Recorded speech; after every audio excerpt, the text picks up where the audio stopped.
गावाकडे लय मज्जा आली असेल ना? काय काय केलं सांग की. मला काय आणलं गावावरनं? परत कधी जायचंय? परतच्या वेळी मला पण नेणार ना? सांग की मला काय आणलं तायडे गावावरनं? गणी, अरे असं काय करतोस तू? तुझी तायडे आली आहे की तुझ्यासाठी, मग बस की, अजून काय पाहिजे? असं नाही तायडे, मी तुझा लाडका भाऊ आहे ना, तू काहीतरी आणायला पाहिजे होतस माझ्यासाठी. अरे गणी, ती फिरायला गेलती का? काम करताच गेली होती ना. मग कसं आणणार तुझ्याकरता काहीतरी? फारू, कधी एकदा तुला बघतो असं झालं होतं. तू घरात नव्हती ना, तर घराला काही घरपणच नव्हतं. बरं मला सांग, तू ज्या कामा करता गेली होती ती समधी कामं झाली ना? म्हणजे तू तिथं गेल्यामुळं आदित्य बाबा आणि प्रीतम बाबा यांना तुझी काही मदत झाली का नाही? काय सांगू बा, मला इथं कुठल्याच प्रश्नांची उत्तरं मिळणार. असं काय बी उपयोग झाला नाही. ए पारू, अगं मी काय विचारतोय? कसला विचार करतेस? नाही काही नाही. बर, तुम्ही दोघं आवरून घ्या, आपल्याला बंगल्यावर जायचंय.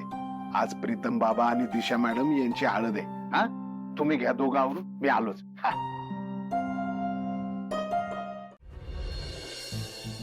दिशाचं प्रेमच तर प्रीतमला इथपर्यंत घेऊन आलंय.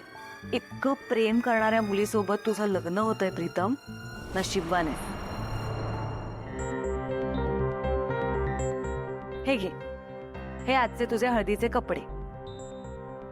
पटकन तयार हो, गुरुजी आलेत, उगाच मुहूर्त टळायला नको. ये लवकर. आई, प्रीतम, तुझ्या त्या सरप्राईज तर काय झालं? आई ते ऍक्च्युली आम्ही खूप घाईत निघालो ना का, त्यामुळे म्हणजे प्रोसेस. हरकत नाही, लग्नानंतर बघू ते सगळं. आत्ता तू तयार होऊन बाहेर ये. आदित्य, प्रीतमला तयार करून बाहेर घेऊन ये. हळदीची वेळ झाली. या दोघही पटकन.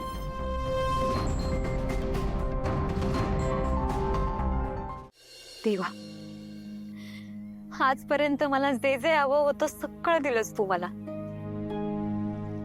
पण आज एका क्षणात माझं सर्वस्वच हिरावून घेतलंस. हीच परीक्षा आहे ना तुझी? ठीक आहे, तुझ्या या परीक्षेला सामोरं जायला तयार आहे मी. तुझी जर हीच इच्छा असेल ना, तर ही परिस्थिती स्वीकारते मी. उद्या प्रीतम सरांचं लग्न आहे, आज त्यांना हळदही लागेल. पण देवा, तुझ्या या खेळात आमचं प्रेम भरडलं गेलंय. तुला वाटत असेल ना की तू जिंकलायस, पण मला माझ्या प्रेमावर पूर्ण विश्वास आहे. माहित नाही का, पण अजूनही मला असं वाटतंय की प्रीतम सर येतील आणि मला घेऊन जातील. आम्हाला जसं हवं होतं ना तसंच होईल सगळं. पण आबांना दुखावून मी काहीच करणार नाही, आणि हे तुलाही माहितीये. ह्या परिस्थितीसाठी मला कोणालाच दोष द्यायचा नाही.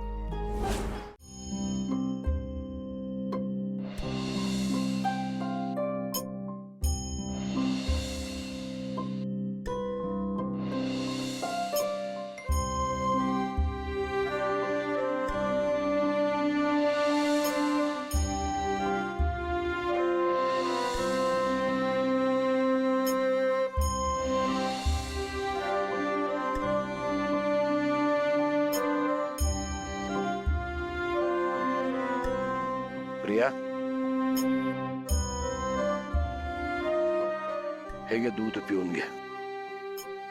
आबा नकोय मला. अगं तू जेवली सुद्धा नाहीयेस.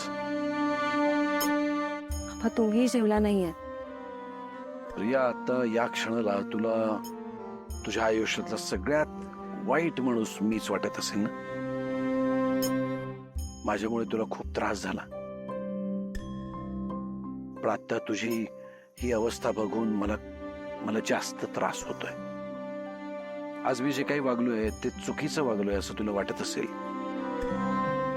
पण माझ्यासोबत 20 वर्षांपूर्वी जे घडलंय ते तुझ्या बाबतीत होऊ नये असं मला खरंच मनापासून वाटतं. मी त्या बाईला ओळखतो, चांगला ओळखतो. स्वतःच्या भावाला सोडून गेली ती. कधीही कोणाची पर्वा केली नाही तिनं. तिच्या भावाचं तिच्या मागे काय झालंय याचा सुद्धा कधी विचार नाही आला तिच्या मनात. आणि तिची मुलं सुद्धा अगदी तशीच आहेत. आणि म्हणूनच मला असं वाटतंय की त्या घरात तू परत जाऊ नयेस. प्रिया अगदी अगदी अशीच होती. अगदी अशीच होती ती, हट्टी, रुसून बसायची, जेवायची नाही. सगळं तिला तिच्या मनासारखं व्हायला हवं असायचं. अगं तुझा जन्म झाला ना तेव्हा मला खरंच असं वाटलं होतं की तू तिच्यासारखं व्हावंस. कणखर, स्वाभिमानी, हुशार. पण जेव्हा ती मला सोडून गेली ना तेव्हा माझे डोळे उघडले. प्रिया मला तुला गमवायचं नाहीये ग. माझ्या जगण्याचं एकमेव कारण तू आहेस प्रिया. आणि आता तू पण गेलीस तर आबा, मी आयुष्यात पहिल्यांदा कोणावर तरी खरं प्रेम केलंय. तुमच्या नंतर जर मी कोणावर विश्वास ठेवला असेल ना तर ते फक्त प्रीतम सर आहेत. आणि आबा, मी तुमचीच मुलगी. एकदा जर एकावर जीव लावला ना तर मरेपर्यंत विसरणार नाही.